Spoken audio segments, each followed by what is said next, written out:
Dawn presses pale light through frosted panes. On the night desk, a leather ledger breathes dust when it opens. Infant, female, boarded out. The nurse blots the ink, folds the page, and ties the red tape with a practiced hand. Down the corridor, a ward smells of carbolic and boiled lemon. A brass clock ticks like a metronome of mercy. Outside, the city is already loud. Wheels on cobbles, hooves, a milkman calling. Miles away, a brown river moves without hurry. A parcel, trussed in twine, kisses the wall of a lock and will not drift on. When the constable pulls it free, the twine bites his palm. Paper tearing, wet calico, silence. In court, they will say this was the work of monsters, one woman, or two, or three. The institutions will underline their ledgers and point to their rules. But the question rises like the river in a storm. How many children vanished, not because nobody knew, but because everyone did? Thames Valley Police. Victorian Britain sold a powerful story about itself: progress, philanthropy, and order. New children's hospitals appeared, promising proper wards, trained nurses, and modern science for the smallest patients. In 1852, the Hospital for Sick Children opened at Great Ormond Street. 10 beds at first, a symbol that childhood suffering finally had a place inside medicine's care. Gosh hospital site. But medicine does not operate in a vacuum.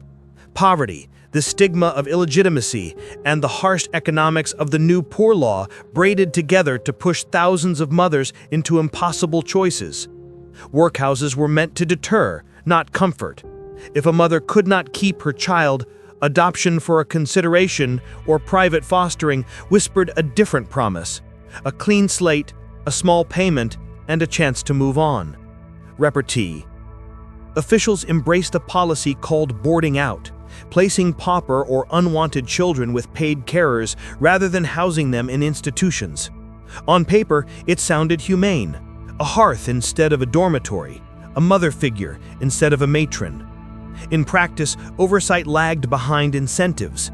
Inspections were intermittent. Paperwork was tidy. The children were quiet.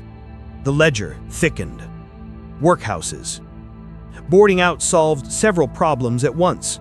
It was cheaper than institutional care. It shifted responsibility from hospitals and poor law unions to private homes, and it reassured reformers who believed domesticity itself was medicine. Rules existed.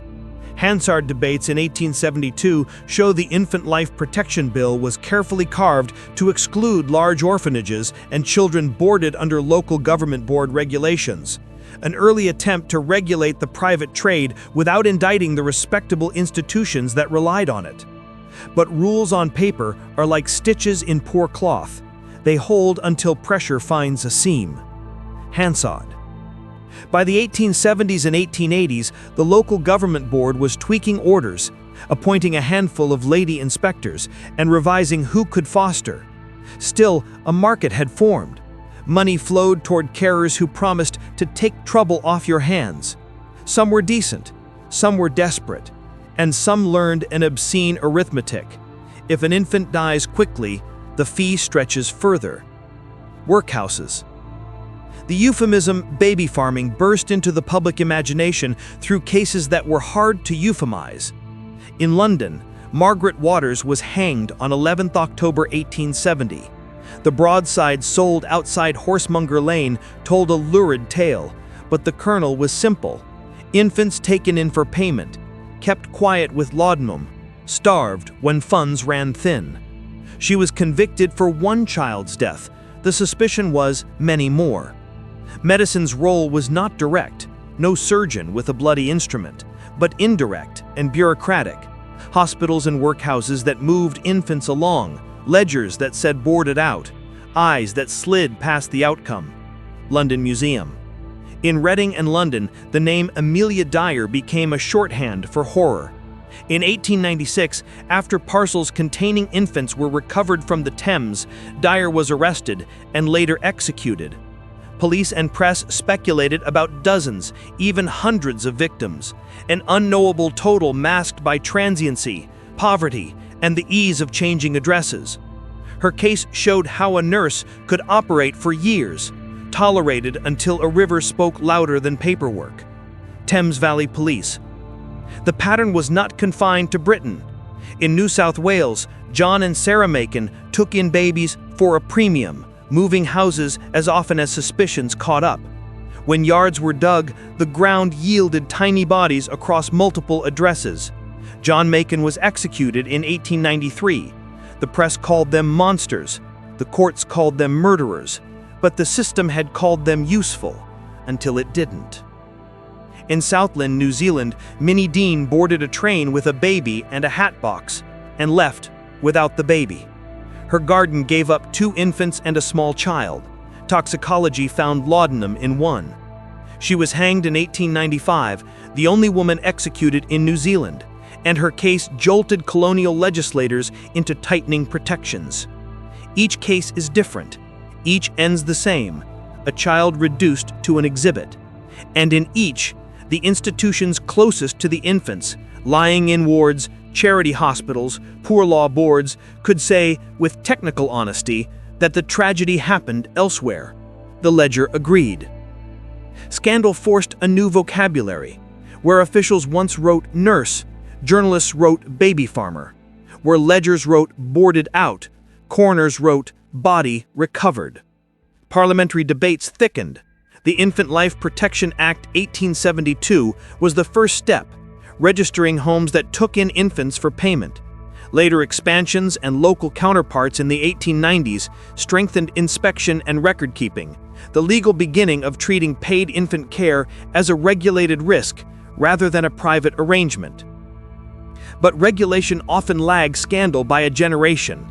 In the 1880s and 1890s, the local government board adjusted boarding out orders and added inspectors, acknowledging what critics had long said: incentives without oversight are invitations. Yet even by 1907, a minority of poor law children were boarded out, suggesting caution came late and incompletely. Paper reforms met practical poverty, a mismatch that history repeats.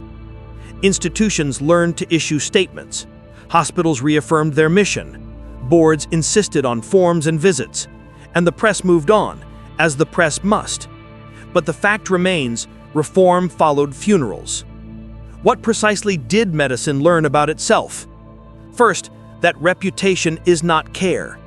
In the late 19th century, hospitals for children symbolized an ethical leap forward, and they were. But symbols can anesthetize inquiry. A ward with polished brass and clean sheets does not absolve what happens once a child leaves its door. Second, that outsourcing care is still care. When a hospital, workhouse, or charity hands an infant to a stranger and writes "boarded out," it is not escaping responsibility, it is relocating it. To the extent that the medical world privileged ledgers, discharges, and orderly processes over outcomes, it helped construct the silence that baby farmers used. Third, that numbers can lie by being accurate. A ledger might record a fee paid, a discharge confirmed, an inspection completed. None of those entries answers the only question that matters: is the child alive and well? The lesson echoes in modern systems, whenever institutions are rewarded for throughput instead of truth. And finally, that language can be anesthesia. Nurse, consideration, protection, boarded out. These words softened the edges of a market that bought time with infants' lives. Good people can do harm when the vocabulary makes harm sound like administration. And yet, individuals inside those systems, nurses who asked questions, inspectors who refused to be waved off, coroners who insisted on autopsies, punctured the quiet. Medicine grows when its paperwork is forced to answer its patients. The ledger, in other words, is only honest when someone reads it aloud. The ward is quiet again. Night staff change. Another ledger opens, a fresh page with space for names. We like to think that the past is past, that we would never let a euphemism smother a child.